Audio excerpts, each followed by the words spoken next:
The bass thundered through my ribcage as I squeezed between bodies on the crowded dance floor, balancing a tray of empty glasses above my head.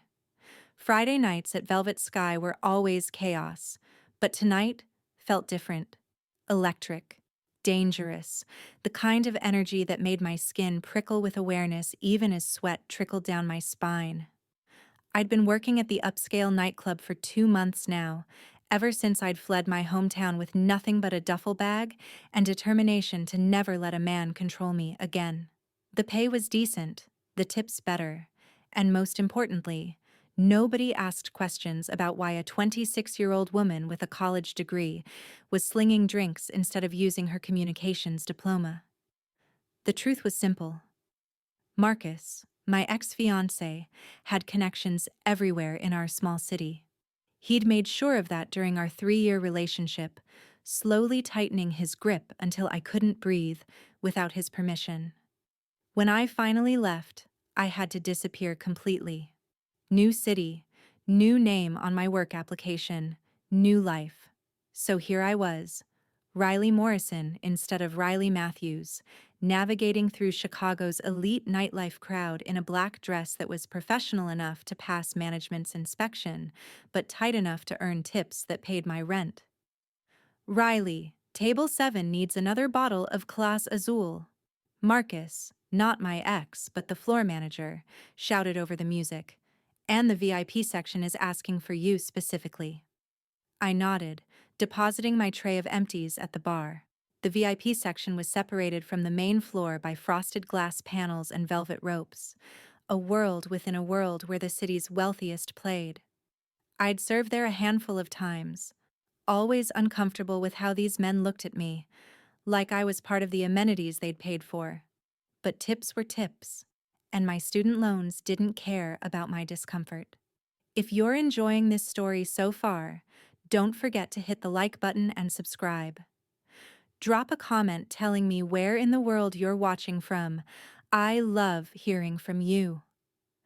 I grabbed the requested bottle of tequila, checking my reflection in the mirror behind the bar.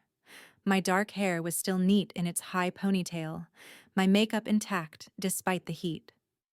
I looked put together. Professional. Nothing like the broken woman who'd fled 6 months ago with bruises hidden under long sleeves. The VIP section was dimmer than the main floor, all ambient purple lighting and leather booths. A group of men in expensive suits occupied the center booth, their laughter cutting through the music. But my attention was drawn to the corner where a man sat alone. He was slumped in his seat, tie loosened, shirt partially unbuttoned, an almost empty bottle of whiskey on the table in front of him. Even from a distance, I could see he was attractive in that rough, dangerous way that my mother had always warned me about. Dark hair disheveled, strong jaw shadowed with stubble, broad shoulders that filled out his wrinkled dress shirt. But it was his eyes that caught me. Even through the apparent drunkenness, they were sharp, calculating, the pale green color almost luminous in the low light. He wasn't watching the dancers or his phone. He was watching the room, watching people. Something about him set off alarm bells, but I pushed the feeling aside. Drunk businessmen were part of the job. I delivered the tequila to table 7, accepted their thanks and a generous tip, then started making my rounds. That's when I heard it. "Come on, sweetheart, just one dance."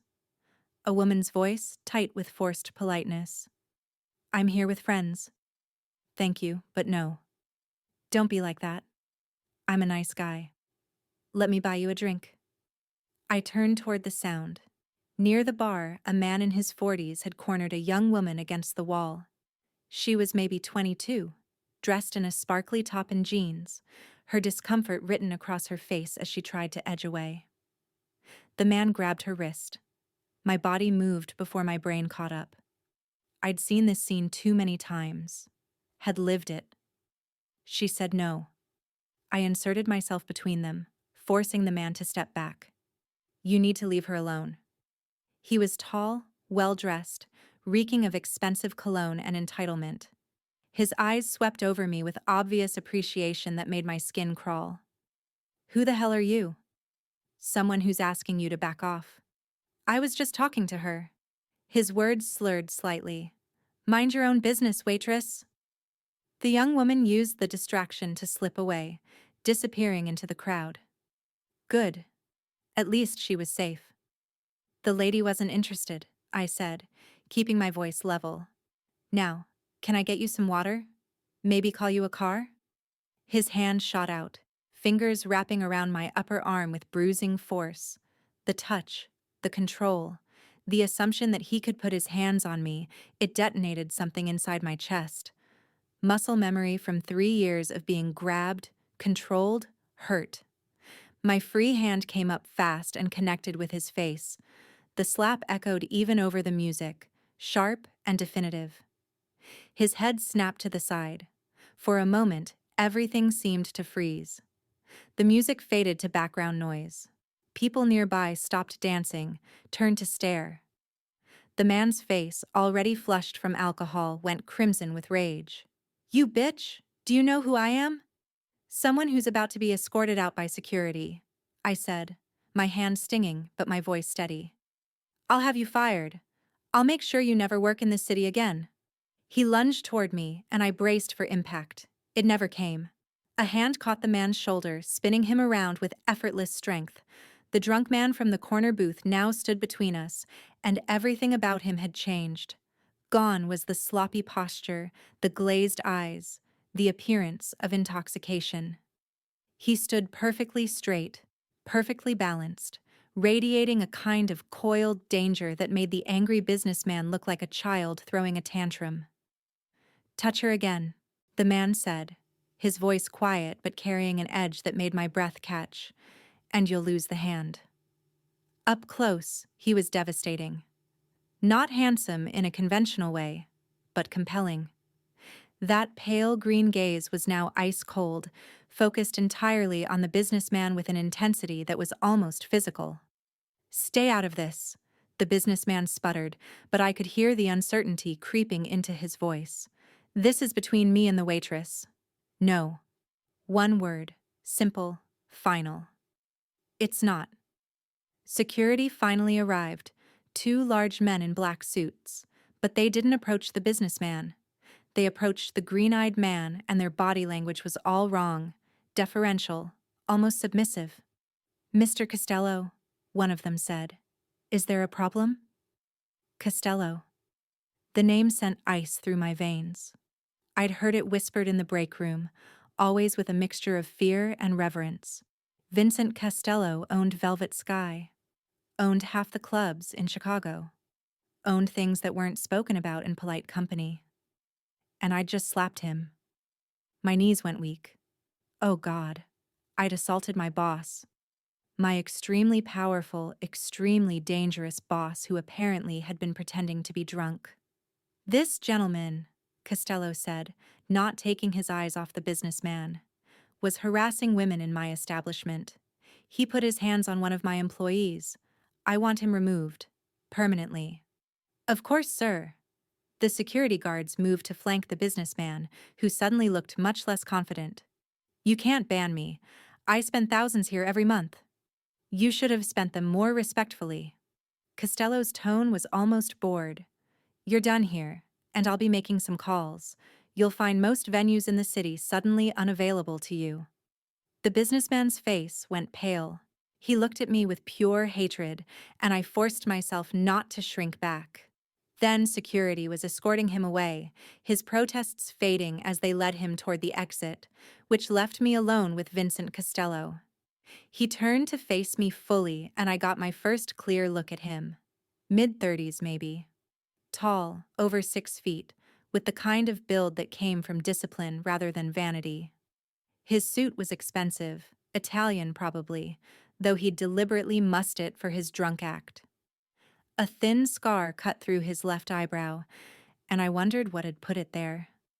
But it was his eyes that held me, that startling pale green, watching me with an intensity that made me feel exposed. "You hit me," he said. My heart hammered. "I'm so sorry. I thought you were harassing that woman. I didn't know who you were. I was just trying to help. I was harassing her. His head tilted slightly, studying me. That was the point. I've had reports of women being assaulted in my club.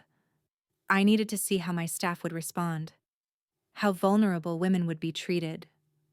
Understanding crashed over me. You were testing us.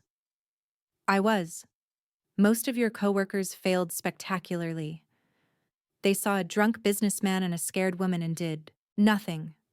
Something that might have been approval flickered in his expression. You didn't. She needed help. Yes, she did. He stepped closer, and I caught his scent.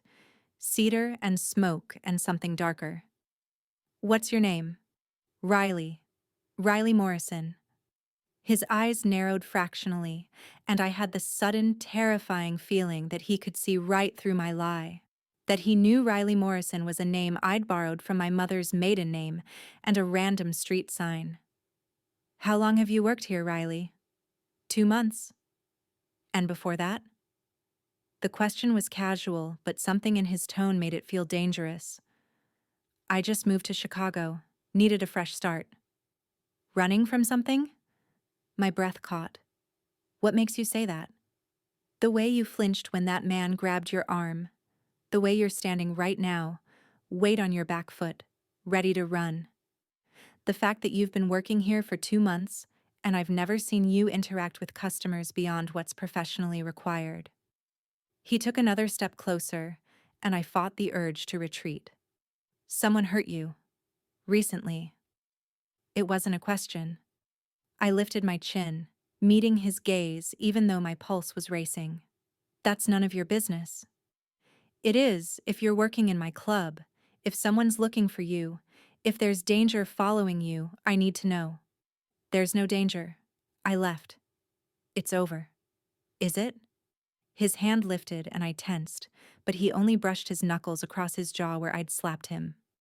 You have excellent instincts, Riley, and clearly, you know how to defend yourself. That's not something you learn in a nice, safe life.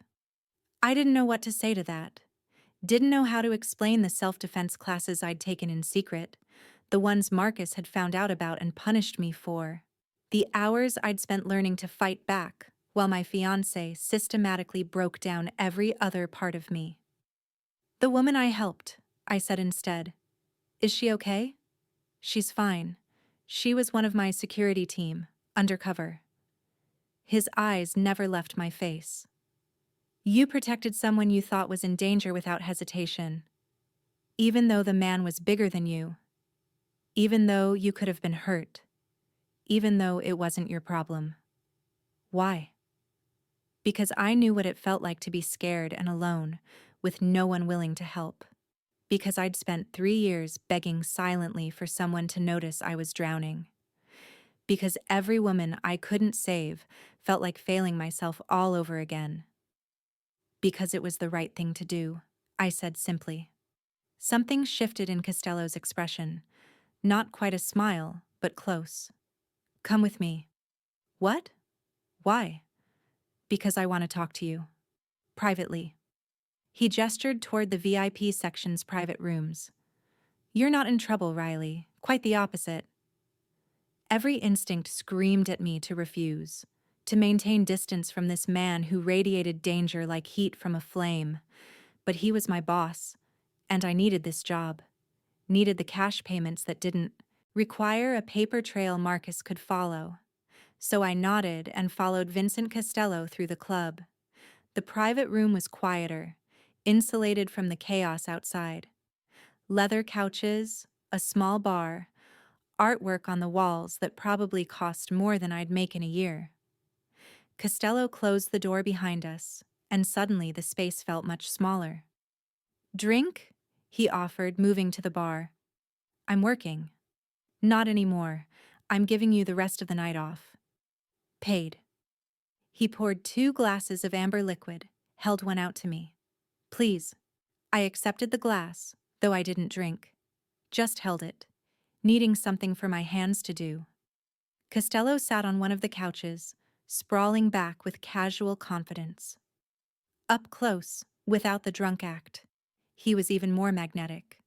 The kind of presence that commanded attention without demanding it. "I'm going to be direct," he said. "I need someone I can trust working in this club. Someone who actually gives a damn about the safety of my customers. Someone who won't look the other way when powerful men abuse that power. You have security for that. Security works for me. They do what I tell them, but they're not here every night. They're not moving through the crowd, seeing what I can't see." His pale green eyes held mine. "I need someone on the inside. Someone the staff and customers will talk to.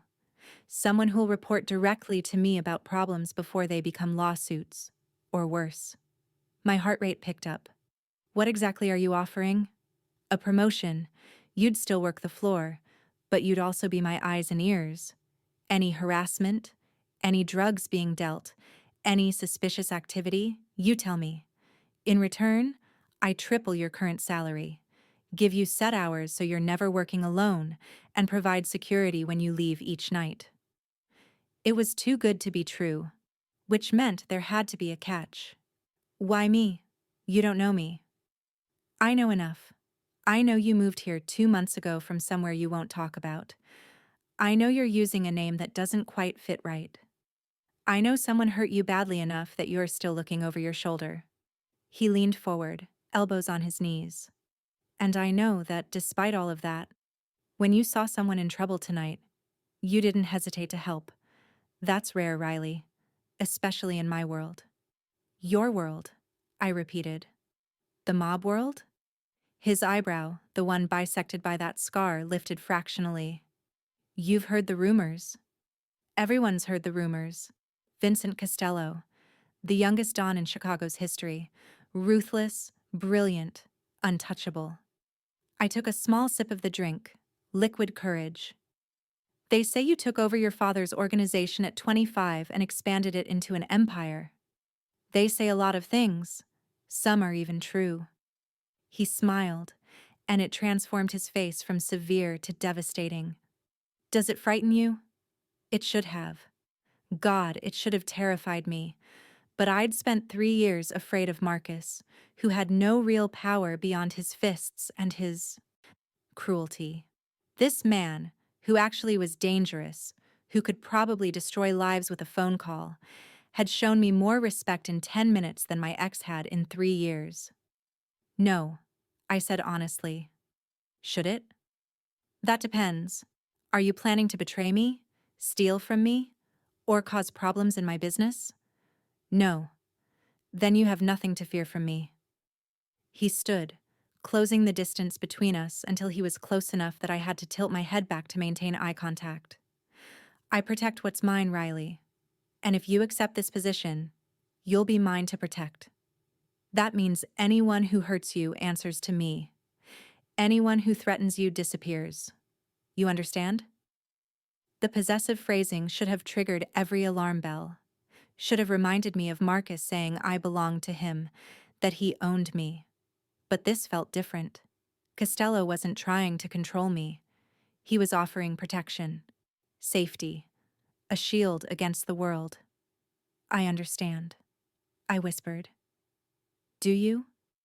His hand lifted, and this time I didn't flinch. He tucked a strand of hair that had escaped my ponytail behind my ear, the gesture surprisingly gentle. "Because once you say yes, there's no going back. You'll be connected to me, to my world. That comes with benefits, but also with risks." "What kind of risks?" "I have enemies, rival organizations, federal agents who'd love to see me in prison, politicians I've refused to bribe. By association, you become a target, a potential weakness they could exploit." My mouth went dry. "That's supposed to convince me to take the job?" "No. What should convince you is that I've never lost anyone under my protection. Not once. And I don't plan to start with you." His thumb brushed across my cheekbone, and heat flooded through me. "Say yes, Riley. Let me keep you safe." I should have said no. Should have run from this beautiful, dangerous man and his beautiful, dangerous world. Instead, I heard myself say, yes. His smile was slow, satisfied, possessive. Good girl. Then he stepped back, the sudden distance making me sway slightly. You start your new position Monday. Come to my office at 9 a.m. We'll discuss details, set up your security protocol, and introduce you to my team. I don't even know where your office is. He pulled a business card from his pocket, pressed it into my palm. The cardstock was heavy, expensive, embossed with simple text. Address is on the back. Don't be late. I'm never late. I know, I've been watching you. He walked to the door, opened it, then paused to look back at me. And Riley, that man you helped tonight, the businessman I banned, he's going to be angry. He's going to want revenge. If he contacts you, if anyone contacts you, you call me immediately. Understand? Fear flickered through me. You think he'll come after me? I think powerful men don't like being embarrassed. And you embarrassed him badly. His expression hardened. But he won't get near you. I promise you that. Then he was gone, leaving me alone in the private room with a business card that felt like it weighed 1,000 pounds and the ghost of his touch still tingling on my skin. I looked down at the card. Simple black text on cream cardstock. Vincent Costello Enterprises. And on the back, an address in one of Chicago's most expensive districts. I'd just agreed to work directly for the mob, to put myself in the orbit of a man who was either going to protect me or destroy me. My phone buzzed. A text from an unknown number. The car waiting outside will take you home. Driver's name is Marco. He works for me. Trust him. I looked around the empty room, realizing there were no windows. No way he could see me. Which meant there were cameras. He was watching even now. A second text arrived. Stop looking for cameras. Yes, there are some for security. No, they're not in private areas like bathrooms. I'm not a monster, Riley. Just cautious. Despite everything, I smiled. Then I grabbed my jacket from the staff room, said goodnight to confused co-workers who'd heard about the slapping incident, and walked outside. A black town car idled at the curb. The driver, a man in his 50s with kind eyes and graying hair, opened the back door. Miss Morrison? I'm Marco. Mr. Costello asked me to ensure you get home safely. I slid into the leather interior, breathing in the scent of expensive car and subtle cologne. Through the partition, I could see Marco watching me in the rearview mirror. Have you worked for him long? I asked. 20 years. Since he was a boy. Marco's voice carried warmth. He's a good man, Miss Morrison. Hard, yes. Dangerous, absolutely. But good to those he cares about. And it's been a long time since I've seen him take such immediate interest in someone. He barely knows me. Mr. Costello knows people. He reads them like books. If he's brought you into his circle, it's because he sees something worth protecting. Marco met my eyes in the mirror. He sees something worth keeping. The possessive phrasing again, but I was too tired to analyze it, too overwhelmed by everything that had happened. I gave Marco my address, watching the city blur past through tinted windows. When we pulled up outside my building, a converted warehouse split into affordable apartments. Marco got out and opened my door. Mr. Costello will have security positioned nearby tonight. You won't see them, but they'll be there, just in case. He handed me a card identical to the one Costello had given me. My number's on the back. You need anything? Anytime, you call. Thank you, Marco. My pleasure, miss. Welcome to the family. I watched the town car pull away, those words echoing in my mind. Welcome to the family. What had I just gotten myself into? My apartment was exactly as I'd left it. Small, sparse, with furniture from thrift stores and walls that needed paint. But it was mine. Safe. Anonymous. I locked the door, checked it twice, then wedged a chair under the handle like I did every night. Then I pulled out my phone and looked at Costello's business card. My thumb hovered over the number. Don't call him. Don't make this more complicated than it already is. But even as I thought it, I knew it was too late. Vincent Costello had already complicated everything, had seen through my carefully constructed walls in minutes, had offered me protection and danger in equal measure, had looked at me like I was something precious and breakable and worth protecting. I fell asleep with the business card on my nightstand and Marco's words replaying in my mind. He sees something worth keeping. Saturday morning arrived with weak sunlight filtering through my apartment's single window. I'd barely slept, my mind replaying the previous night on an endless loop. The slap, the businessman's rage, Vincent Costello revealing himself like a magic trick. All that false drunkenness dissolving to reveal something sharp and dangerous underneath. The way he'd looked at me, like he could see every scar I was hiding. I made coffee in my ancient coffee maker, the one that sputtered and hissed but eventually produced something drinkable. My phone sat on the counter, Costello's business card beside it. I'd looked at both roughly 100 times since waking up. No messages, no calls. Maybe he'd changed his mind about the job offer. Maybe last night had been some kind of test I'd failed without realizing it. My phone buzzed, and I nearly dropped my coffee mug. Unknown number. My heart hammered as I opened the message. Good morning. I trust you slept well. Marco will pick you up at 11 a.m. We're going shopping. I stared at the text, confused. Shopping? My fingers hovered over the keyboard, unsure how to respond. Before I could decide, another message arrived. Don't argue. You need proper work attire for Monday. Consider it a signing bonus. And before you protest about accepting gifts from your employer, consider it a uniform requirement. Despite my confusion and the strange flutter in my chest, I smiled. He'd anticipated my objection before I could even voice it. I can buy my own clothes, I typed back. The response was immediate. I'm sure you can. But you won't have time, besides, I have specific requirements for people in your position. Security considerations, shoes you can run in if needed, fabrics that don't tear easily. These aren't suggestions, Riley. They're necessities. The practical explanation made sense, but something about his insistence felt like more than just security protocol.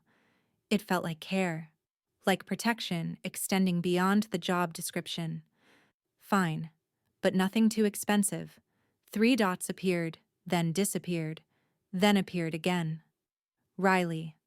I'm a very wealthy man. Your definition of expensive and mine are not the same.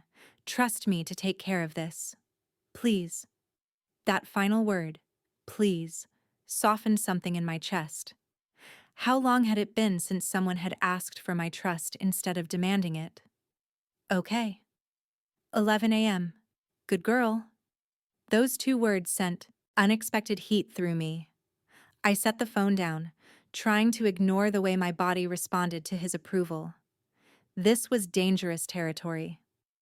Vincent Costello was my boss, my employer, and based on everything I'd heard, a man who operated in worlds I couldn't begin to understand. Getting emotionally involved would be suicide. But even as I thought it, I remembered the way he'd looked at me. The gentleness in his touch when he'd tucked my hair back. The absolute certainty in his voice when he promised I'd be safe. I showered, dressed in jeans and a simple sweater, and spent the next hour cleaning my already clean apartment because I needed something to do with my hands. At exactly 11 o'clock, my phone buzzed with a text from Marco. Outside when you're ready, miss. I grabbed my jacket and headed down. The same black town car from last night idled at the curb, Marco standing beside it with that same gentle smile. Good morning, Miss Morrison. I hope you're ready for an adventure. Is shopping with Vincent Costello always an adventure? Marco's smile widened. With Mr. Costello, everything is an adventure. He doesn't do anything halfway. The drive took us to Michigan Avenue, Chicago's premier shopping district. Marco pulled up outside a boutique I'd walked past a dozen times but never dared enter. The kind of place where even the window displays looked expensive. "Mr. Costello is waiting inside," Marco said, opening my door. My stomach flipped. "He's here? I thought he was just sending me." "Mr. Costello doesn't send people to do things he can do himself. Not when it matters." Marco's expression turned knowing. "And you, Miss Morrison, apparently matter." Before I could process that statement, the boutique's door opened, and Vincent Costello stepped out. He looked different in daylight. Still devastating, but somehow more real.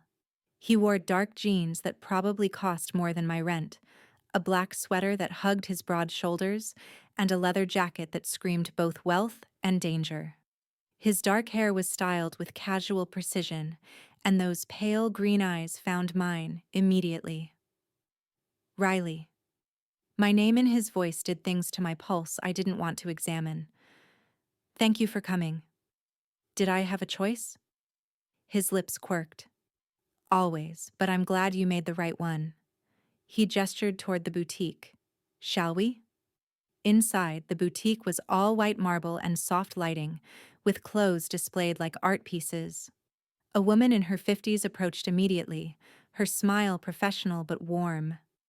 "Mr. Costello, welcome back. This must be the young lady you called about." "Sophia, this is Riley Morrison.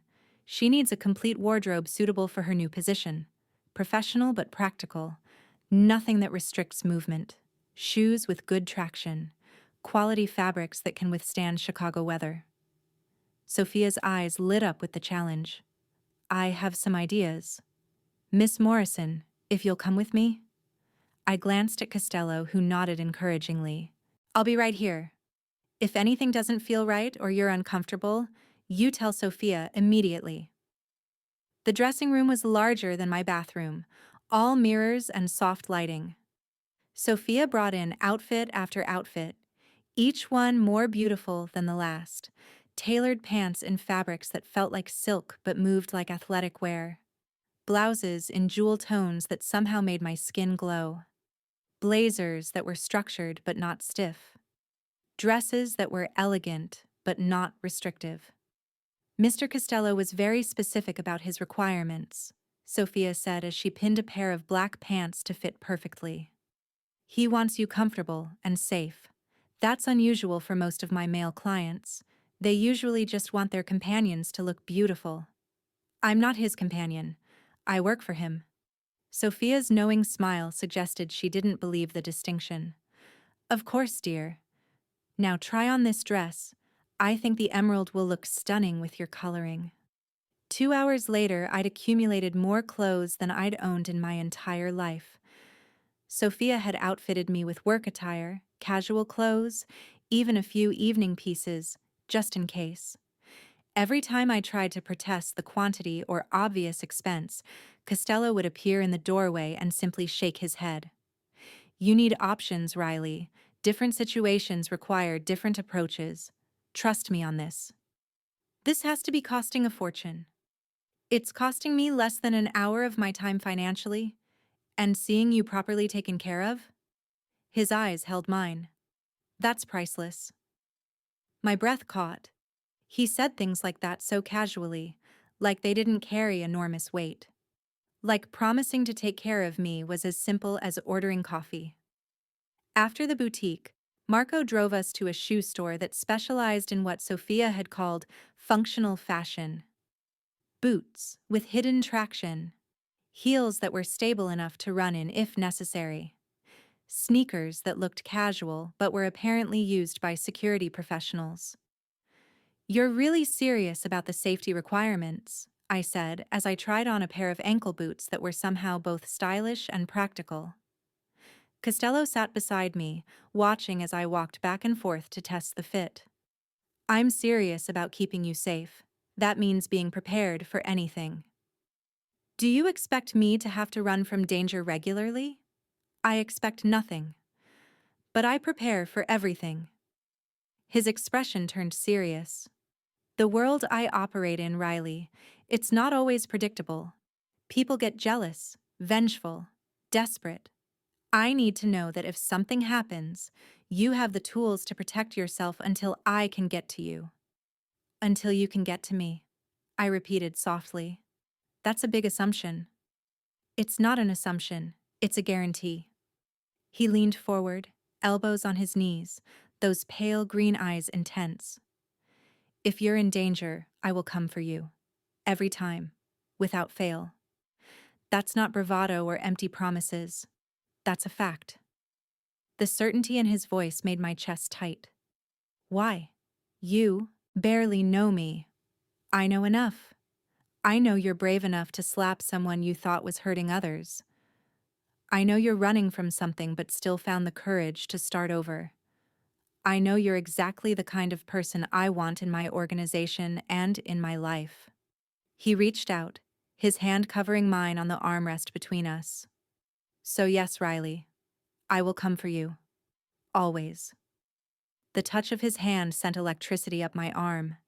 His palm was warm, calloused in a way that suggested he knew how to fight, how to work with his hands. Not the soft hands of a businessman who only pushed papers. What if I don't want to be someone's responsibility? The words came out barely above a whisper. Then don't think of it as responsibility. Think of it as choice. I choose to protect you. You choose to let me. No obligation, no debt. Just two people deciding they're stronger together than apart. Before I could respond, his phone buzzed. He glanced at it, and something dark flickered across his face. Problem? I asked. Possibly. The businessman from last night, Gregory Hartwell. He's been making calls, trying to find out information about you. About who you are, where you live. Costello's jaw tightened. He's angry and looking for revenge. Ice flooded my veins. Can he find me? Not easily. Your employment records at the club are minimal, and I've already had them sealed. But he has resources, connections. It's only a matter of time if he's persistent enough. He stood, still holding my hand, gently pulling me up with him. Which is why you're not going back to your apartment. Not yet. What? Where am I supposed to go? My building. I have a secure apartment fully furnished, top floor with 24-hour security. You'll stay there until we neutralize the Hartwell threat. The familiar panic of being controlled rose in my chest. You can't just decide where I live. I'm not deciding, I'm offering. There's a difference. His thumb stroked across my knuckles, soothing. But Riley, I'm also being realistic. If Hartwell finds your address, he will come after you. He's that kind of man. And your current building has broken locks, no security system, and neighbors who mind their own business. You're vulnerable there. So your solution is to move me into your building? My solution is to give you options in a safe environment. The apartment is yours to use, no strings attached. I'm on the 20th floor. You'd be on the 15th. Separate spaces, separate lives, but with security that actually works. He squeezed my hand gently. Please, let me do this. For my own peace of mind, if nothing else. I wanted to argue, wanted to insist on my independence, on handling this myself. But the truth was, I was terrified. Marcus had found me once before, in another city, another job. Had shown up at my work and made a scene that got me fired and nearly got me killed. If Gregory Hartwell was half as persistent, I was in danger. Just until the threat is handled? I asked. Just until you're safe. However long that takes. He released my hand and I immediately missed the warmth. We'll go to your apartment now. Pack what you need. Marco will coordinate the move while we have lunch. You've got this all planned out. I'm good at planning. It's how I've stayed alive this long. His smile was wry. And for what it's worth, I'm not trying to control you, Riley. I'm trying to protect you. If you genuinely don't want this, if you want to stay in your apartment and take your chances, I won't force you. But I will have security watching your building around the clock. And I will lose sleep worrying about you. The vulnerability in that admission undid me. This powerful, dangerous man was admitting he'd worry about me, that my safety mattered enough to cost him sleep. "Okay," I whispered. "I'll stay in your building. Temporarily." The relief that crossed his face was almost tangible. "Thank you."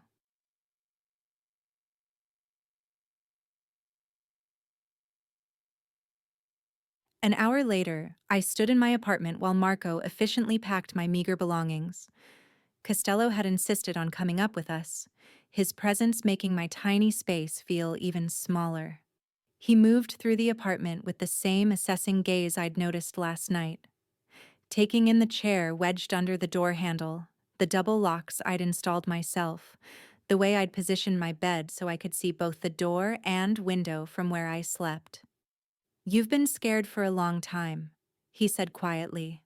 It wasn't a question, but I answered anyway. 3 years with someone who made me feel like I was always one mistake away from disaster, then 6 months running, looking over my shoulder, waiting for him to find me. I wrapped my arms around myself. I thought I'd finally gotten far enough away, changed my name, changed cities. But the fear doesn't go away just because you run. Costello crossed to where I stood, his hands gentle as they framed my face. "What's your real name?" My breath caught. "How did you—" "Riley Morrison. I had my people run a background check. There's a Riley Morrison who died 10 years ago in a car accident. You borrowed her identity, did a decent job with the paperwork, but not quite good enough." His thumbs stroked my cheekbones. "So who are you really?" I should have been angry at the invasion of privacy, should have felt betrayed that he'd investigated me, but all I felt was tired of hiding. "Riley Matthews. I changed the last name, kept the first, because I couldn't handle losing everything." The words came slowly, painfully. "I was engaged to Marcus Whitfield. We met in college. He was charming and attentive and everything I thought I wanted. By the time I realized what he really was, I was so deep in, I couldn't see the way out." "What happened?"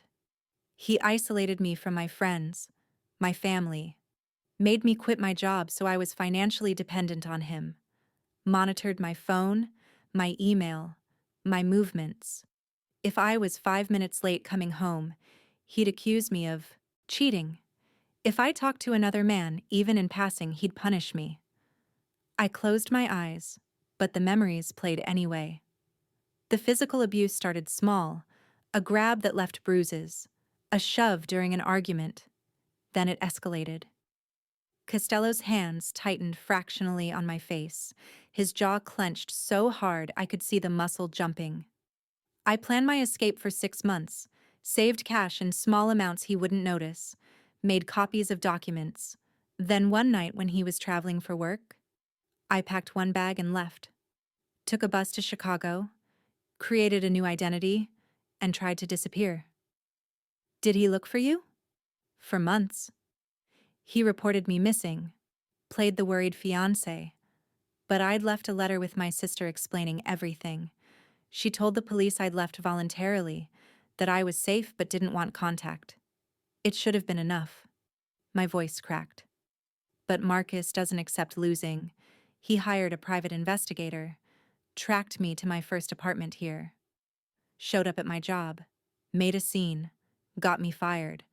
I moved again, changed jobs again. That's how I ended up at Velvet Sky." "Does he know you're there?" "I don't think so. I've been careful, but I'm always waiting for him to find me again, to walk through the door and drag me back." A tear slipped down my cheek. "I'm so tired of being afraid." Costello wiped the tear away with his thumb, his touch impossibly gentle. "He won't find you. Not anymore. Not while I'm breathing." "You can't promise that." "Yes, I can. Marcus Whitfield." He said the name like it tasted bad. "Give me everything you know about him.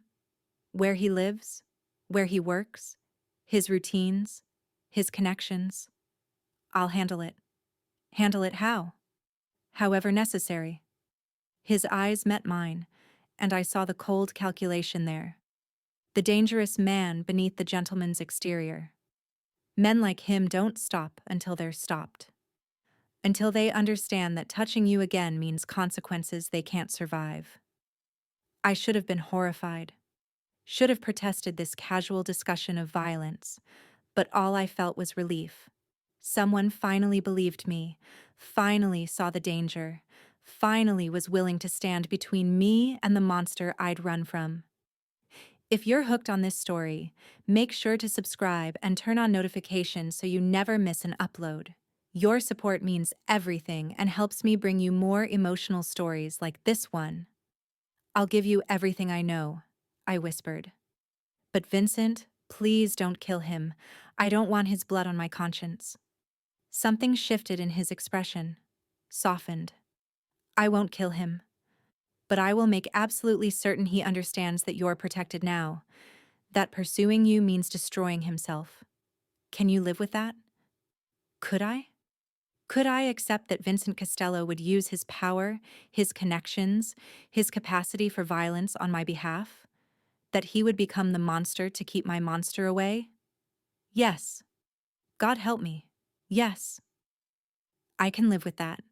He pressed a kiss to my forehead, lingering, warm. Then consider it done. Marcus Whitfield will never bother you again. You have my word.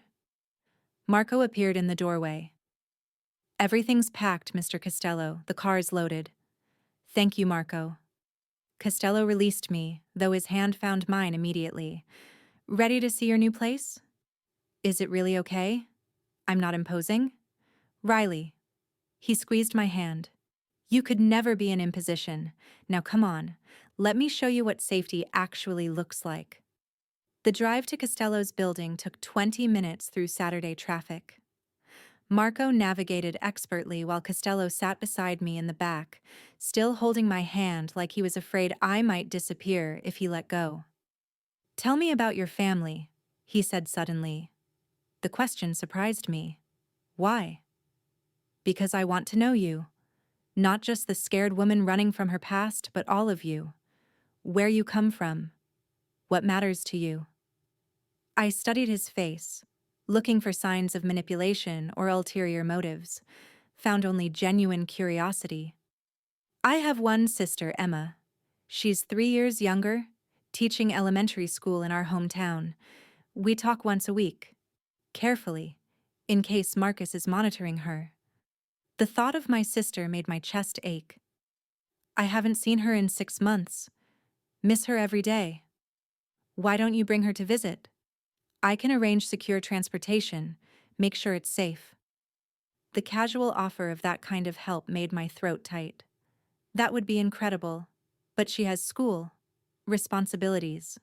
So we schedule it for a school break. Thanksgiving is in 3 weeks. I'll send a private plane, have her picked up directly from her home, brought here, then returned safely. All tracked, all secure. Marcus would never even know she'd left town. You'd do that? My voice came out thick with emotion. For someone you just met. I'd do it for you. He said it simply, like it was obvious. Family matters, Riley. I understand that better than most. My mother, my sister, they're the reason I work so hard to build something legitimate alongside the less legitimate businesses, to give them security, respectability, a future. You have a sister? His expression softened. Isabella. She's 25, studying art in Florence. She thinks I'm just a businessman with diverse interests. A rueful smile. I've managed to keep the darker parts of my life separate from her. She knows I'm powerful, connected, but not the specifics. It's better that way. You protect her. Always. She's the best part of my family legacy. Everything good my father was, she inherited. Everything dark? That's all me. He looked out the window. Sometimes I think about what my life would have been if my father hadn't been killed when I was 23. If I hadn't been forced to take over the organization so young. But then I realized that path led me to where I am now. To this moment. To you. The weight of that statement hung between us. We barely know each other, I said softly. I know, but I'm a patient man when something matters. And you, Riley Matthews, who became Riley Morrison, you matter. He turned back to me, and the intensity in his pale green eyes stole my breath. I'm not asking you to feel anything you don't feel. I'm not demanding anything beyond what you're comfortable giving. But I need you to understand that I see you. All of you. The scared parts and the strong parts. And I want to know everything. Before I could respond, Marco pulled up outside a gleaming tower of glass and steel. A doorman in an impeccable uniform immediately opened the car door. Mr. Costello, welcome home. Shall I have Miss Morrison's things brought up? Yes, thank you, James. Apartment 15C. The lobby was all marble and modern art, with security that would make a bank jealous. Costello guided me to a private elevator that required both a key card and a code. This elevator only accesses my floor and the apartment you'll be using, he explained. No one else can reach these levels without explicit permission. The ride up was smooth, silent. When the doors opened on the 15th floor, we stepped directly into an apartment that took my breath away.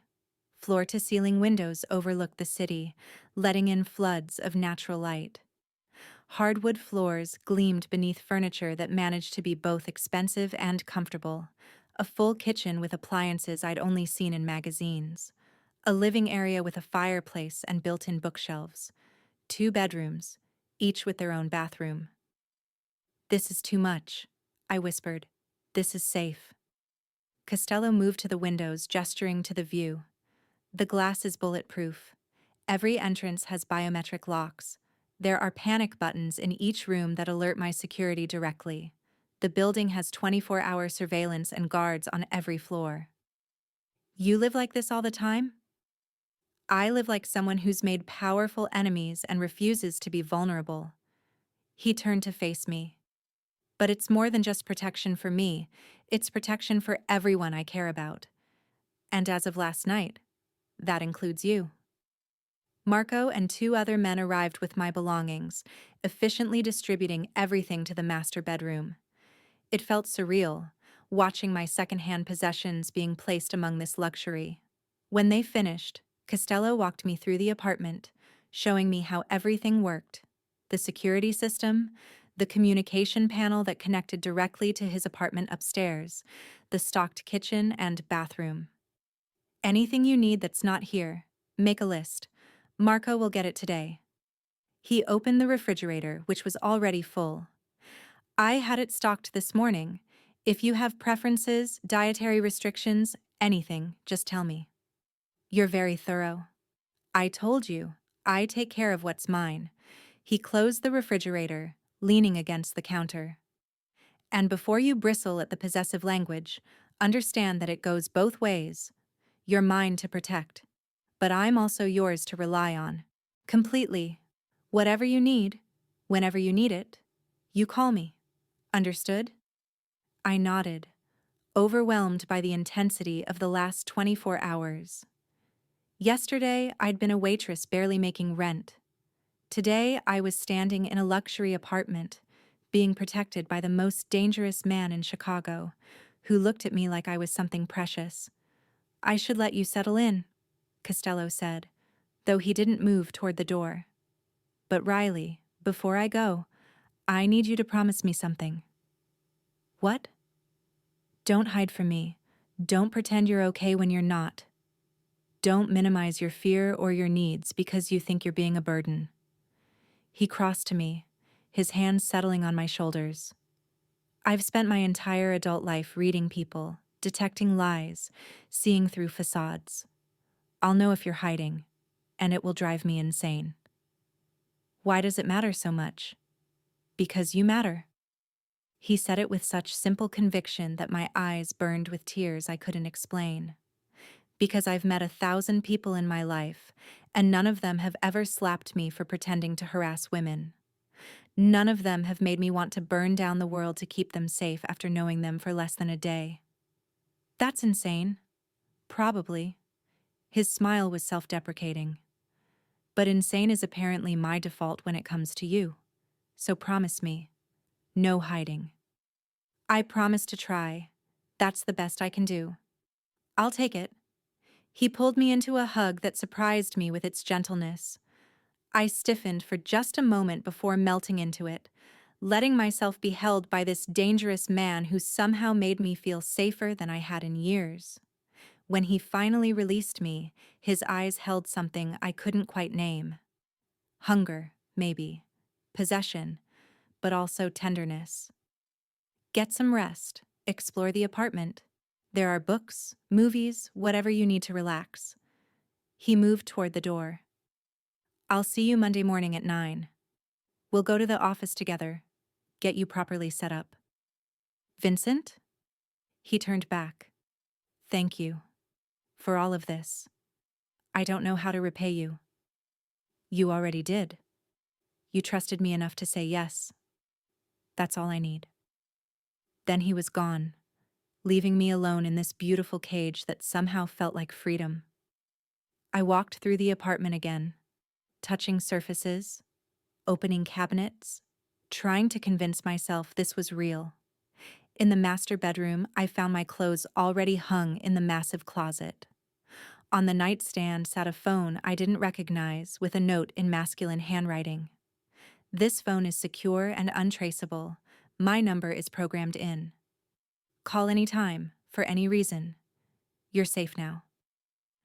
I picked up the phone, scrolled through the contacts. Only 3 numbers. Vincent, Marco, and one labeled simply emergency. A text notification popped up from Vincent. Are you settling in okay? I smiled despite everything and typed back. Yes. Thank you. This is all overwhelming, but in a good way. Good. Get some rest. Tomorrow, I'm taking you to meet my mother. She's insisting on vetting the woman who's captured so much of my attention. My stomach flipped. Is that a good idea? Meeting your mother? Probably not. She's terrifying and has very high standards. But she'll love you. How could she not? The casualness of his confidence made me smile wider. What if she doesn't? Then I'll love you enough for both of us.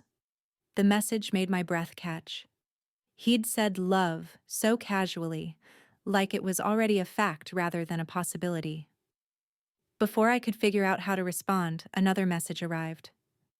Too soon for that word? I'm not apologizing for it, but I'll give you time to catch up. Sleep well, Riley. You're safe now. I promise. I set the phone down and lay back on the bed, staring at the ceiling. Somewhere in this building, 5 floors above me, Vincent Costello was probably working, making calls, arranging whatever needed arranging to neutralize the threats against me. And for the first time in 6 months, I fell asleep without wedging a chair under the door. Because I finally believed someone when they promised I was safe.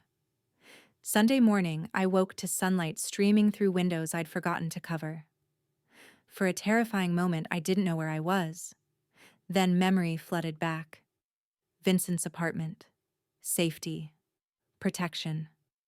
I'd slept through the night without waking once. No nightmares of Marcus finding me. No jumping at every sound in the hallway. Just deep, dreamless sleep in a bed that felt like sleeping on a cloud. My phone, the secure one Vincent had given me, showed a text sent 2 hours ago. Good morning. I hope you slept well.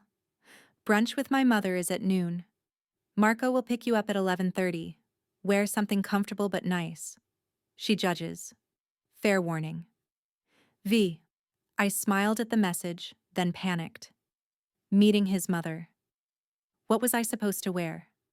What did one wear to meet the mother of a mob boss? I rifled through the clothes from yesterday's shopping trip, finally settling on a deep burgundy dress that Sophia had insisted was perfect for family occasions. It was elegant without being formal, with long sleeves and a hem that hit just above my knees. I paired it with the ankle boots that were both stylish and practical. By the time I'd showered, done my makeup, and styled my hair into soft waves. It was 11:15. I stared at my reflection, barely recognizing the woman looking back. She looked put together, confident. Nothing like the scared waitress who'd been hiding behind counters just 2 days ago. My phone buzzed. Marco is downstairs. And Riley? You're going to be amazing. My mother will adore you. But even if she didn't, it wouldn't change anything. You're still mine to protect. V. The possessive language should have bothered me. Should have triggered all my alarms about controlling men. But with Vincent, it felt different.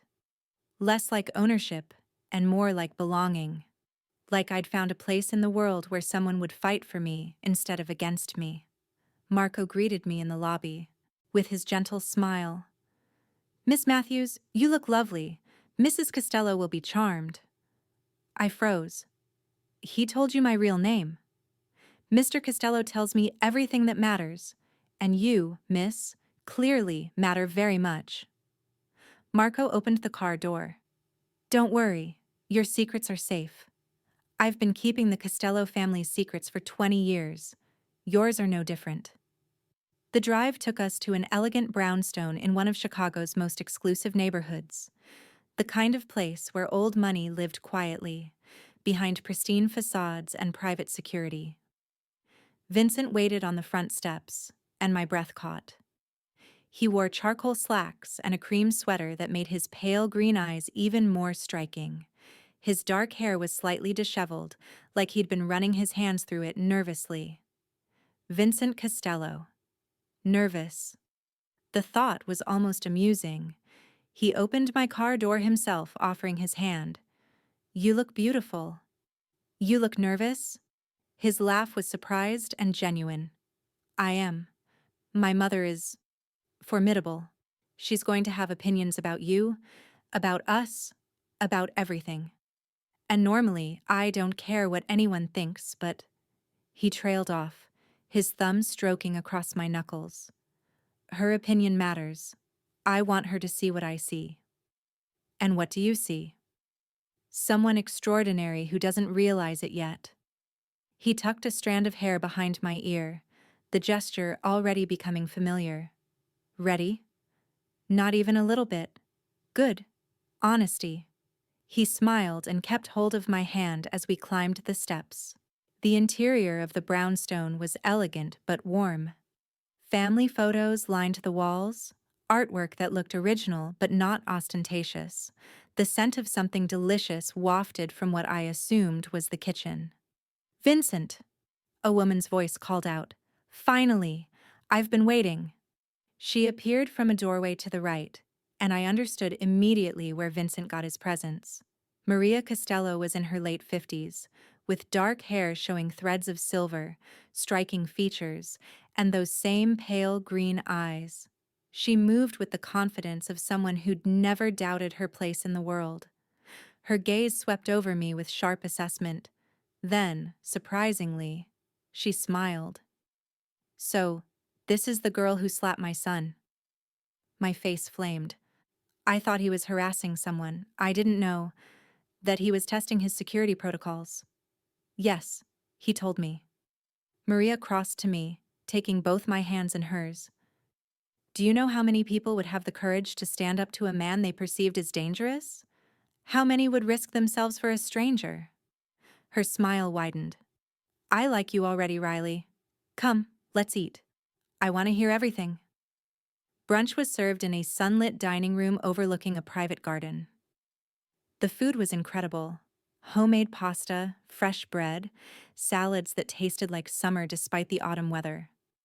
But I barely tasted any of it, too aware of Maria's thoughtful gaze as we talked. She asked questions. So many questions. About my childhood, my education, what I'd studied and why. She asked about my family with a gentleness that suggested Vincent had told her about Marcus, about my running, but she never pushed, never made me feel exposed. "My son tells me you're going to be working for him directly," Maria said as she poured more wine. "That's unusual. Vincent doesn't bring people into his inner circle lightly. I'm still not entirely sure why he did, I admitted. Because you're brave, intelligent, and you don't want anything from him. Maria's eyes held mine. Do you know how rare that is in Vincent's world? Everyone wants something. Power, money, protection, access. But you? She smiled. You just wanted to help someone you thought was in danger. That kind of instinct, that kind of character. It can't be faked. I was just doing what anyone should do. But most people don't. Vincent spoke up from across the table. That's the point, Riley.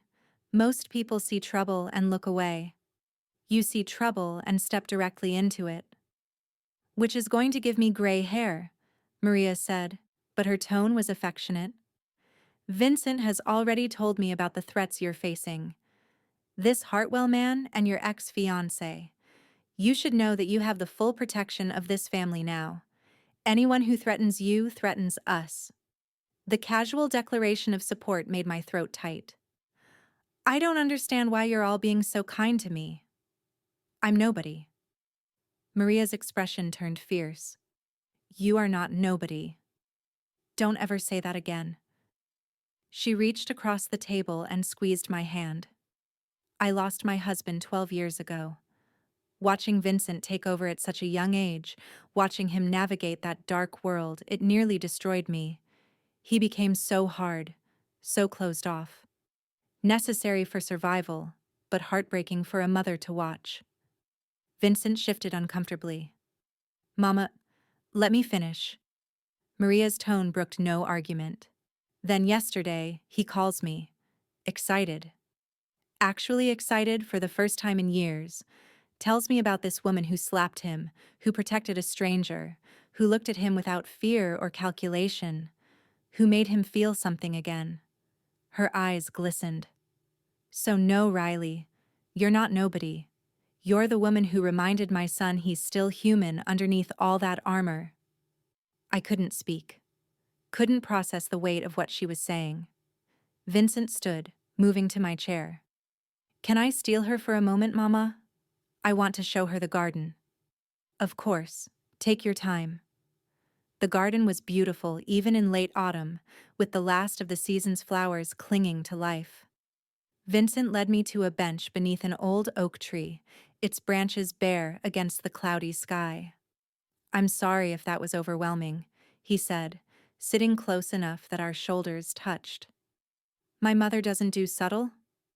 She's wonderful and terrifying. He laughed. That's the Costello family motto. Wonderful and terrifying in equal measure.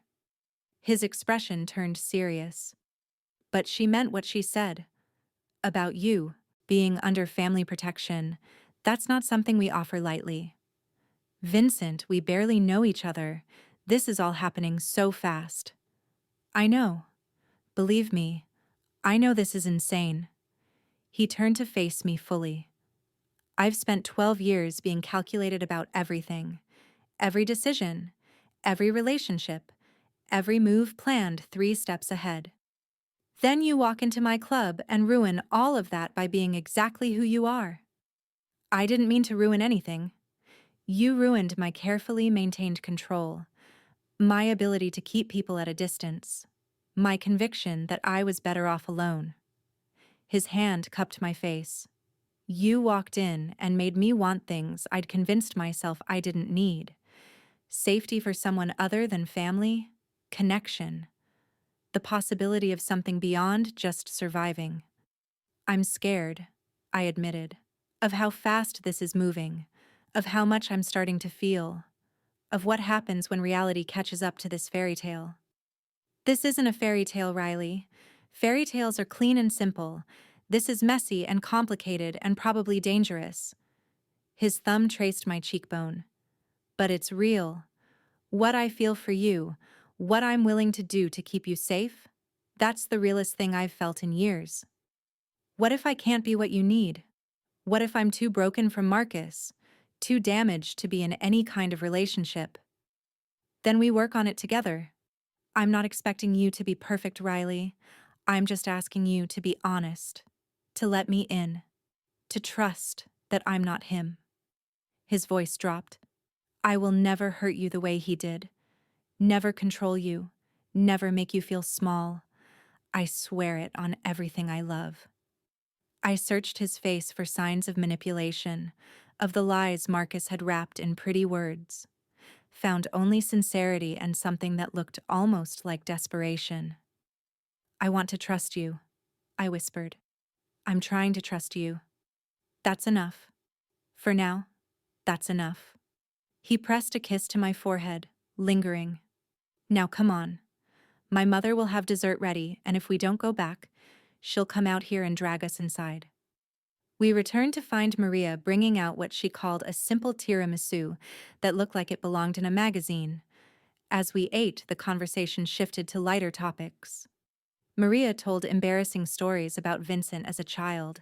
His sister Isabella called from Florence and demanded to be put on speaker so she could meet the woman who's got Vincent all twisted up.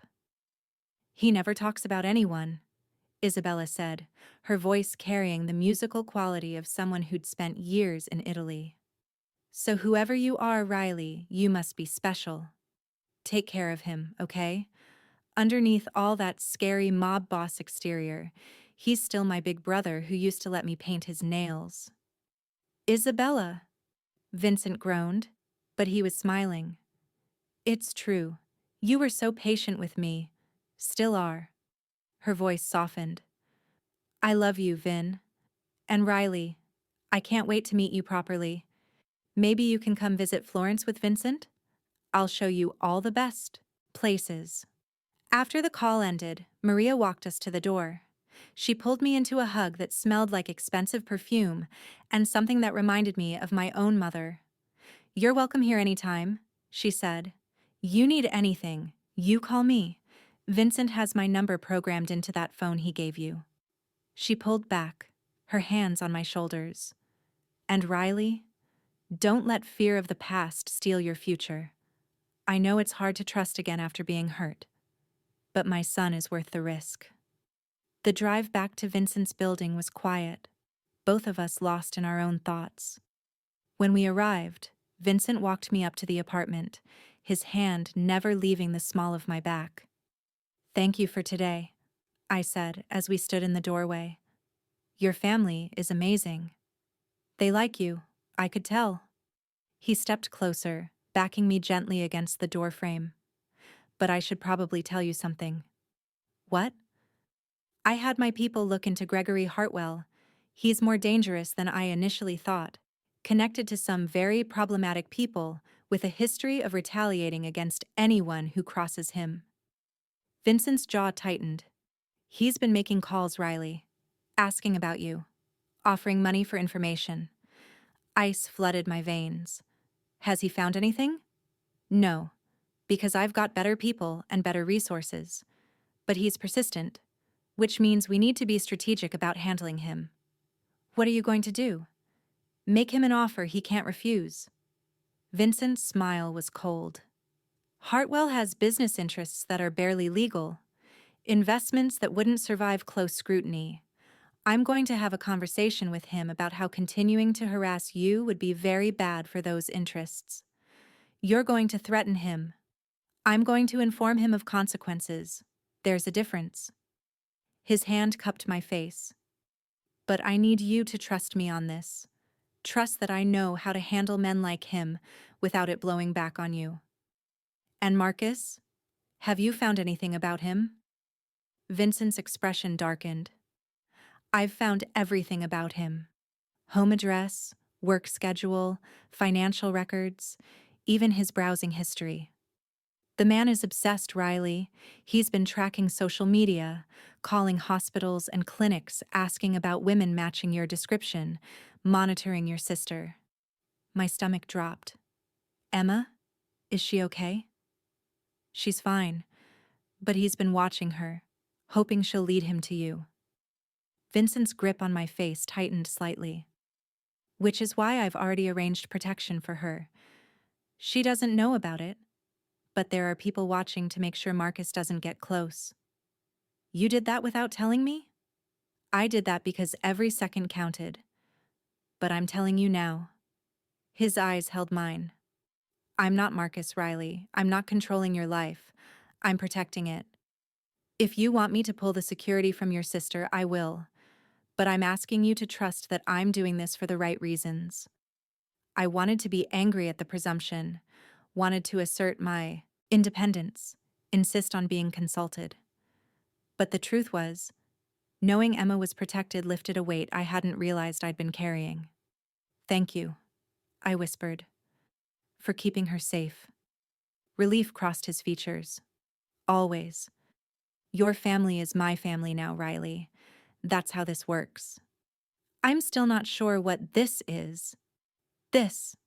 He leaned in, his lips brushing mine so gently it was almost a question. This is me falling impossibly fast for a woman who slapped me and changed everything. This is you deciding whether you're brave enough to fall with me. I should have pulled away, should have maintained boundaries, reminded him we barely knew each other, listed all the reasons this was a terrible idea.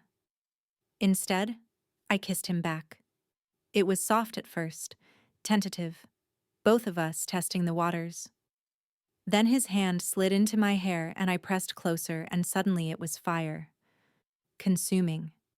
Desperate. Months of loneliness and fear burning away in the heat of this impossible connection. When we finally broke apart, both breathing hard, Vincent rested his forehead against mine. "Stay with me tonight," he whispered. "Not here. Upstairs. Let me hold you, keep you close. No expectations, no pressure. I just want you near me." Every rational thought screamed that this was too fast, too intense, too dangerous in ways that had nothing to do with his occupation and everything to do with my heart. But my heart had already decided. "Okay," I breathed. "Yes." His smile was brilliant, transforming his entire face. Thank God. I was prepared to beg if necessary. He took my hand and led me to the elevator, using his key card to access the 20th floor. When the doors opened, we stepped directly into his penthouse. If the apartment he'd given me was beautiful, his was breathtaking. Floor-to-ceiling windows on every side, offering 360-degree views of Chicago. Modern furniture that managed to look comfortable despite its obvious expense. Art on the walls that I suspected was original. A kitchen that belonged in a restaurant. But what caught my attention was the personal touches. Photos of his family scattered throughout. Books stacked on every surface, well-worn and clearly read. A guitar in the corner that showed signs of use. This wasn't just a showpiece. This was a home. "It's beautiful," I said. "It's safer than beautiful. Every window is bulletproof, every door reinforced. There are panic rooms, escape routes, more security than most government buildings." He moved to pour 2 glasses of wine. "But yes, it's also home." We settled on the couch, the city lights twinkling below us like stars. Vincent pulled me against his side and I let myself relax into his warmth. "Tell me something you've never told anyone," he said. "That's a dangerous request." "I know, but I want to know you, Riley. Not just the surface, the depths." I thought about it, sipping wine, watching the city. Sometimes I'm angry at myself for staying with Marcus as long as I did. Everyone always asks why victims don't just leave, like it's that simple. But I stayed because I loved him, because I thought I could fix him, because leaving felt more terrifying than staying. My voice cracked slightly. And I hate that part of me, the part that was weak enough to accept that treatment. "You weren't weak." Vincent's voice was fierce. "Survival isn't weakness, Riley. You stayed because you were trying to survive. And when you finally left, you were strong enough to start over completely. That takes more courage than most people have. Your turn. Tell me something you've never told anyone." He was quiet for a long moment. "I'm terrified of becoming my father. Not the good parts of him, the strong leader who protected his family, The dark parts. The parts that let violence become too easy, that stopped seeing people as people and started seeing them as problems to solve. His arm tightened around me. Every day I wake up and make a choice to be better than that, but some days the choice is harder than others. What makes it easier? This. You. Having something to protect that isn't about power or territory or legacy. He pressed a kiss to my hair. You make me want to be the man who deserves you instead of the monster I'm capable of being. We talked for hours about everything and nothing. Our childhoods, our dreams, our fears. He told me about taking over the organization at 23, barely old enough to understand what he was inheriting. I told him about the girl I'd been before Marcus, the one who'd believed in fairy tales and happy endings. Eventually, exhaustion caught up with us. Vincent showed me to his bedroom, gave me one of his shirts to sleep in, then surprised me by settling on top of the covers while I slid beneath them. "You're not getting under?" I asked. "Not unless you ask me to." I said no expectations, and I meant it. His hand found mine in the darkness. "I just want to be close to you. That's enough." I fell asleep holding his hand, safe in the penthouse fortress of the most dangerous man in Chicago, and had the best sleep of my life. Monday morning arrived too quickly. I woke to find Vincent already dressed, standing by the windows with his phone pressed to his ear, speaking rapid Italian. He looked every inch the powerful businessman in a charcoal suit that probably cost more than my car used to. When he noticed I was awake, he ended the call and crossed to the bed. "Good morning. I had breakfast brought up. We need to eat, and then head to the office." "What time is it?" "7. We have 2 hours before we need to leave, but I thought you'd want time to get ready." He sat on the edge of the bed. "I had Marco bring up some of your new work clothes. They're hanging in the guest bathroom." I showered in his guest bathroom, which was larger than my old apartment's bedroom, and dressed in tailored black pants and a silk blouse the color of deep sapphire. When I emerged, Vincent's eyes darkened. "You look incredible." "Sophia chose well?" "I chose well." His voice carried weight. "By bringing you into my life." Breakfast was simple but perfect. Fresh fruit, pastries, coffee that tasted like it cost more per pound than I used to make in a week. We ate mostly in comfortable silence, though I caught Vincent watching me with an intensity that made my skin flush. The drive to his office took 20 minutes. Marco navigated through morning traffic while Vincent worked on his phone, occasionally explaining what he was doing. "I'm coordinating the security schedule for Velvet Sky, making sure the people we have in place understand your authority, that any reports you make come directly to me." He glanced up. "You'll have a direct line to me at all times. Any problems? You call immediately. This is really happening. I'm really going to work directly for you."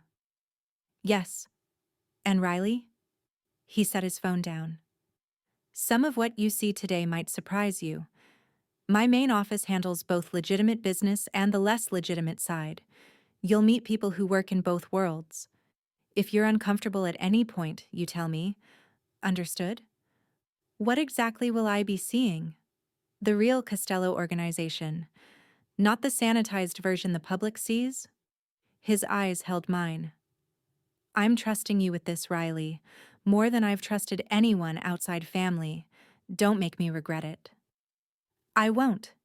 The office building was downtown, all glass and steel, with Costello Enterprises emblazoned across the front. We rode a private elevator to the top floor, where the doors opened directly into a reception area that managed to be both elegant and intimidating. A woman in her 30s stood as we entered, her smile professional. "Mr. Costello, good morning. Your 9 o'clock is already in the conference room." "Thank you, Angela. This is Riley Morrison. She'll be working directly with me.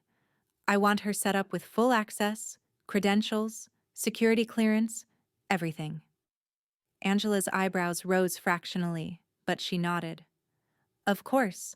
Miss Morrison, welcome to the team. Vincent's hand found the small of my back as he guided me through the office. People looked up as we passed, their expressions ranging from curious to calculating. I felt their eyes tracking us, making assumptions about who I was and what I meant to their boss. His personal office was massive, with windows overlooking the city, dark wood furniture, and enough technology to run a small country. But what caught my attention were the people already inside. 3 men stood as we entered. I recognized one immediately. Luca, from the security team at Velvet Sky. The other 2 were strangers, but they radiated the same controlled danger. Riley, meet my inner circle. Vincent gestured to each in turn. You know Luca. This is Anthony, head of my security operations. And this is Dante, who handles my business interests that aren't strictly legal. Dante stepped forward, extending his hand. He was in his late 30s with dark hair and sharp eyes that assessed me thoroughly. Miss Morrison, Vincent has told us about you. It's nice to finally meet the woman who's made such an impression. I'm not sure impression is the right word, I said, shaking his hand. It's exactly the right word. Anthony, tall and broad-shouldered with a military bearing, nodded to me. Mr. Costello doesn't bring people into the inner circle lightly. If you're here, you're family now. We protect family. The casual declaration made my throat tight. These dangerous men were pledging to protect me based solely on Vincent's word. We're here to discuss the threats against Riley, Vincent said. All business now. Gregory Hartwell and Marcus Whitfield. I want comprehensive plans for neutralizing both. Hartwell first, since he's the immediate threat. For the next hour, I listened as they discussed strategies with clinical efficiency. They'd compiled extensive files on both men, financial records, daily routines, known associates, weaknesses that could be exploited. Hartwell's import business is barely legal, Dante explained, spreading documents across Vincent's desk. He's cutting corners on inspections, using connections at the port to expedite shipments that should be flagged. One anonymous tip to the right federal agent, and his entire operation collapses. Do it, Vincent said, but make sure he knows why it's happening. Make sure he understands that coming after Riley was the worst decision of his life. What about Marcus Whitfield? Anthony pulled up photos on a tablet. He's more complicated. No significant business interests we can threaten. Just a middle manager with obsessive tendencies and a history of violence. Vincent's jaw tightened. Then we handle him more directly. I want surveillance on him 24/7. Every move he makes, every person he talks to, I want to know about it. And when he makes a move toward Riley or her family, we respond decisively. How decisively? Luca asked. Vincent glanced at me, something dark flickering in his pale green eyes. However necessary. But I made a promise that I wouldn't kill him. So we find other ways to make him understand that Riley is untouchable. The casual discussion of violence should have terrified me, should have sent me running from this office and this world. But all I felt was a strange sense of relief. For 3 years, Marcus had been the monster I couldn't escape. Now Vincent and his people were discussing how to cage that monster permanently. Riley, do you have anything to add? Vincent asked. Anything about Marcus's patterns, habits, things he might do that we should anticipate? I thought about it, about the man I'd been engaged to. He doesn't handle rejection well. When I left, he told anyone who would listen that I'd been kidnapped, that I was having a mental breakdown, anything except accepting that I chose to leave. He'll escalate, especially if he feels like he's losing control of the situation. So we need to be prepared for him to do something reckless, Anthony said, making notes. Exactly. Marcus doesn't think logically when he's angry. He acts on emotion, does things that make the situation worse. I met Vincent's eyes.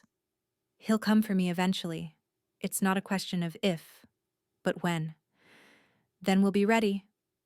Vincent's voice was steel wrapped in silk. And when he makes his move, we end this. Permanently, without breaking my promise to you. The meeting concluded with assignments distributed, timelines established, check-in protocols arranged. As the men filed out, Dante paused at the door. Miss Morrison, a word of advice? Of course. Vincent is my oldest friend. I've watched him navigate this world for 12 years, watched him become harder and more isolated with each passing year. Dante's expression softened. You've changed something in him. He's more like the man he was before his father died. Don't take that responsibility lightly. I'm not trying to change him. I know. That's why it's working. He smiled. Just don't break his heart. He's scarier when he's heartbroken. After he left, I turned to find Vincent watching me from behind his desk. That was a lot, he said. Are you okay? I'm processing. This is your world. It's more intense than I imagined. He stood, crossing to where I stood by the window. This is part of my world. The dangerous part. The part that deals with threats and violence and moral compromises. But it's not all I am, Riley. I'm also the man who plays guitar badly and lets his sister paint his nails and makes his mother's pasta recipe on Sundays. I know. I'm seeing all of you, Vincent. The light and the dark. And I'm still here. Why? The question came out raw. Why are you still here when you could walk away? Go back to your quiet life? Find someone normal who doesn't come with federal investigations and rival families and blood on his hands. I stepped closer, my hands settling on his chest. Because normal men let Marcus hurt me for 3 years and did nothing. Because normal men saw me hiding behind a counter and walked past. Because normal men don't make me feel safe and seen and protected. I rose on my toes, pressing a soft kiss to his jaw. You're dangerous, Vincent Costello. But not to me. Never to me. His arms wrapped around me, holding me tight against his chest. I could feel his heart racing, could feel the tension slowly draining from his body. I'm falling in love with you, he whispered against my hair. Too fast, too hard, too completely. And it terrifies me because I can't control it. My own heart stuttered. Vincent, I'm not asking you to say it back. I'm just telling you the truth. Because I promised you honesty, and that's the most honest thing I can say. He pulled back to look at me. You don't have to feel the same way. You don't have to feel anything except safe. But I needed you to know. I searched his face, seeing vulnerability I'd never expected from a man this powerful. I don't know what I feel yet. Everything is happening so fast, and I'm still scared of my own judgment after Marcus. But I'm falling too, Vincent. Maybe not as fast as you. Maybe not as certainly. But I'm falling. That's enough. He kissed me, slow and deep and full of promise. That's more than enough. A knock at the door interrupted us. Angela's voice came through the intercom. Mr. Costello, your 10:30 is here. The meeting about the new restaurant. Vincent sighed, resting his forehead against mine for one more moment. Business calls, but tonight, have dinner with me. Not at a restaurant, not at my place. Somewhere public, normal.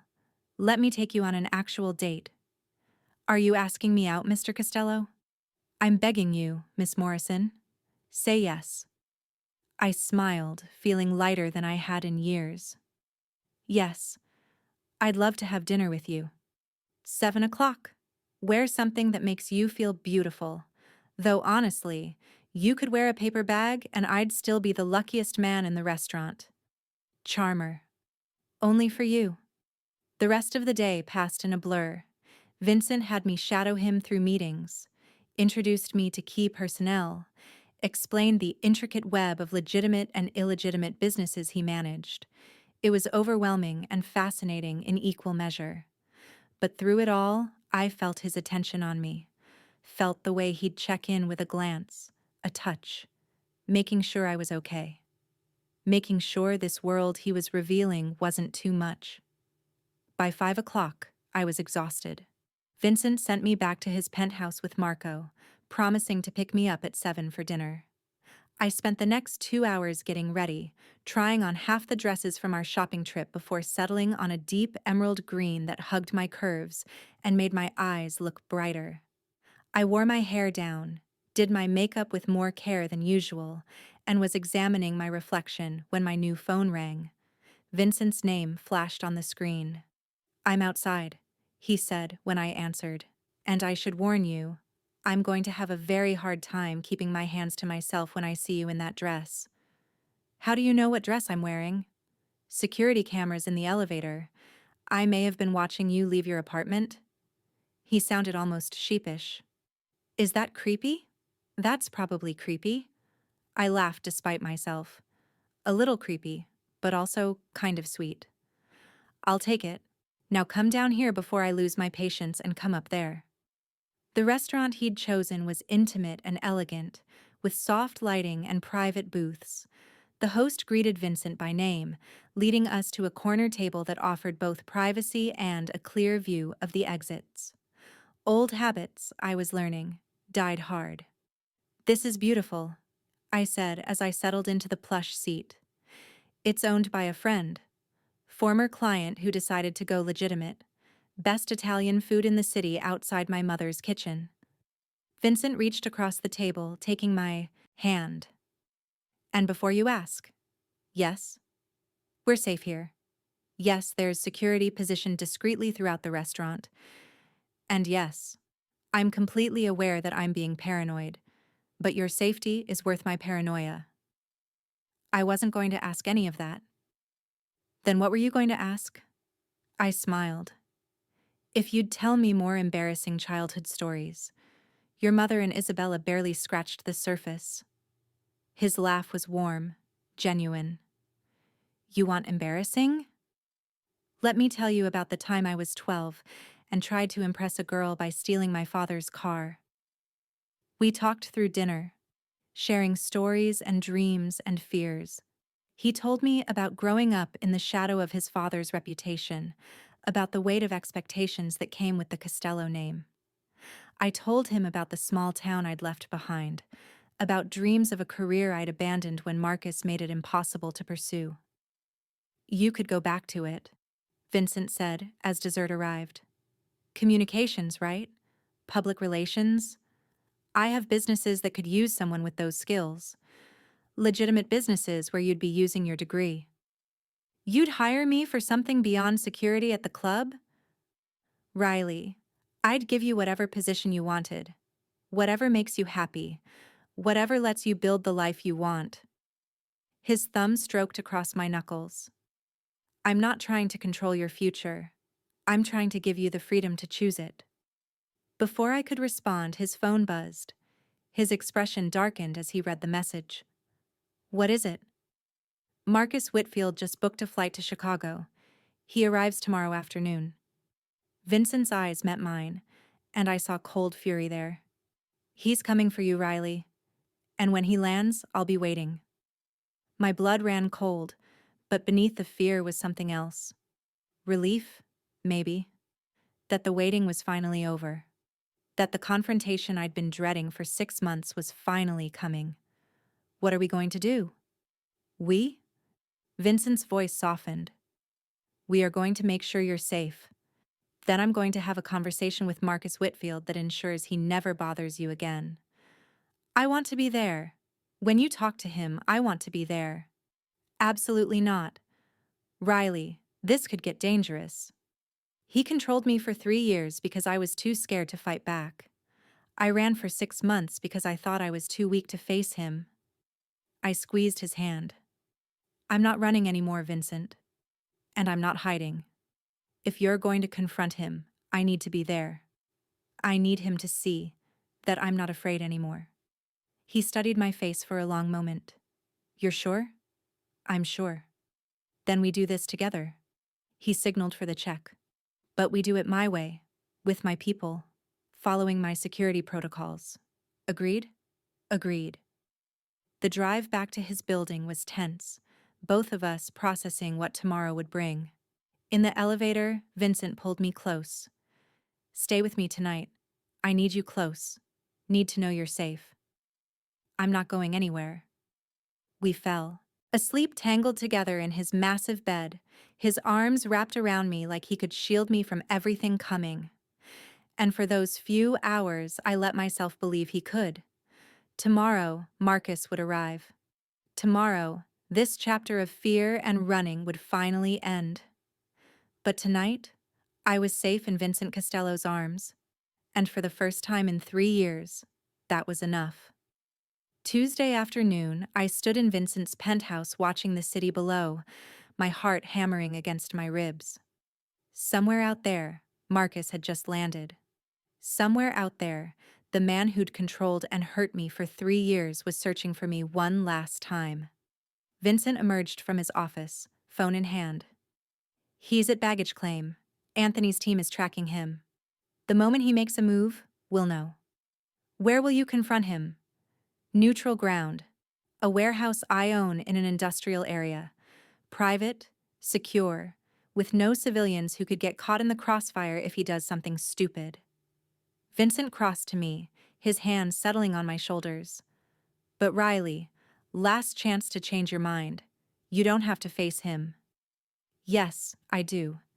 I need to see his face when he realizes he has no power over me anymore. His expression filled with something that looked like pride and fear mixed together. Then we leave in an hour. Luca and Anthony will be with us, plus a full security team. You stay behind me at all times, and if I tell you to leave, you leave. No arguments. No arguments, I agreed. The warehouse was exactly as Vincent described, industrial, isolated, with metal walls that echoed every sound. When we arrived, Marcus was already there, flanked by 2 of Vincent's men who'd invited him for a conversation he couldn't refuse. My ex-fiancé looked different than I remembered. Thinner, with dark circles under his eyes and a manic energy that radiated desperation. When he saw me, his face transformed. Riley, thank God. These men kidnapped me, but you're okay. We can leave together, go home, work this out. I am home. My voice was steady, stronger than I'd expected. And we're not working anything out, Marcus. It's over.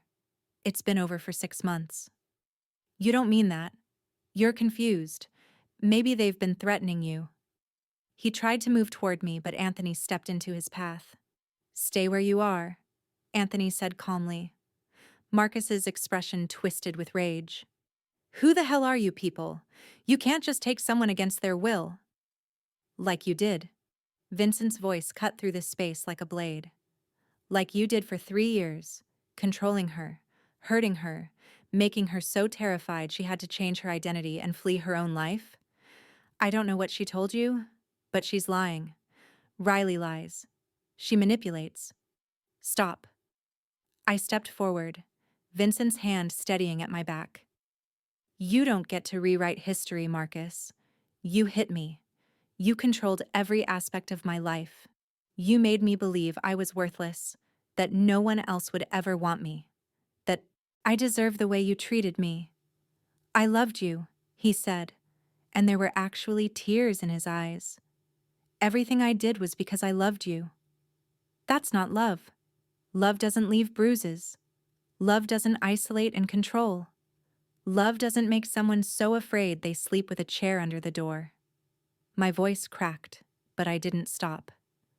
What you did to me was abuse, Marcus, and I'm done letting you define my life. Vincent's hand squeezed my shoulder, a silent gesture of support. Marcus's face contorted with rage. You think you're better than me now? Because you found some rich criminal to protect you? You're nothing, Riley. You'll always be nothing without me. She's everything. Vincent's voice was ice, and you're about to learn what happens to men who threaten what's mine. He pulled out a tablet, turning it so Marcus could see the screen. This is surveillance footage of you stalking Riley's sister. This is documentation of the private investigator you hired to track Riley across state lines. These are recordings of you calling hospitals, clinics, her old employer, asking about her whereabouts. Marcus went pale. That's not illegal. I was worried about my fiancé. Ex-fiancé, I corrected. And this, Vincent continued, swiping to a new image, is a restraining order that was filed this morning. Riley has full legal protection now. If you come within 500 feet of her, her family, or any of her known locations, you'll be arrested immediately. You can't do this. I can. I did. It's done. Vincent stepped closer to Marcus, and I'd never seen him look more dangerous. But that's just the legal approach. Let me explain the unofficial consequences of ignoring that order. He gestured to Luca and Anthony. These men work for me. They're very good at their jobs, which include making problems disappear. If you violate the restraining order, if you contact Riley in any way, if you even think about her too loudly, they will find you. And what happens next won't be pleasant. You can't threaten me. I'm not threatening. I'm promising. Vincent's smile was cold. You have two choices, Marcus. Option 1, you leave Chicago today, you forget Riley exists, you move on with your life. You get therapy, you work on yourself, you never contact her or her family again. If you do that, I'll consider this matter closed. And option 2? Option 2, you ignore my generosity. You keep stalking, keep harassing, keep trying to control a woman who wants nothing to do with you. And I stop being reasonable. Vincent leaned in close. I'm a very powerful man, Marcus. I have connections in every industry, every city, every level of government. One phone call and you lose your job. Another call, and you can't get hired anywhere in your field. I can make your life so miserable that moving across the country and starting over sounds like a vacation. Marcus looked between Vincent and me, and I saw the moment he realized he'd lost. The moment he understood that I wasn't alone anymore, wasn't vulnerable, wasn't his to control. This isn't over, he said weakly. Yes, it is. I stepped forward until I was close enough to see the fear in his eyes. You don't own me, Marcus. You never did. I was strong enough to survive you, strong enough to leave. And I'm strong enough to stand here now and tell you that you have no power over me anymore. Riley, please. No. No more please. No more second chances. No more pretending you'll change. We're done. Forever. And if you come near me or my family again, Vincent's people will be the least of your worries, because I'll press charges for every single time you hurt me. I have photos, medical records, testimony from neighbors. I will destroy your reputation so completely that everyone will know exactly what you are. Marcus crumpled, the false bravado draining away. I loved you. No, you didn't, but I'm learning what real love looks like now, and it's nothing like what we had. I turned to Vincent. I'm done here. Can we go? Absolutely. Vincent signaled to his men. Get him to the airport. Make sure he's on the next flight out of Chicago. And Marcus? He looked back at my ex one final time. If I ever see you in this city again, you won't walk away. Understand? Marcus nodded, defeated, and let Anthony and Luca escort him away. In the car, I finally let myself shake. The adrenaline, the fear, the relief all crashed over me at once. Vincent pulled me against his chest, his hand stroking through my hair. You are incredible, he murmured. So brave, so strong. I'm so proud of you. Is it really over? It's really over. He's leaving the state, and my people will monitor him to make sure he stays gone. You're safe now, Riley. Finally, completely safe. I let myself cry then, releasing 3 years of terror and 6 months of running. And Vincent held me through all of it, solid and steady and exactly what I needed.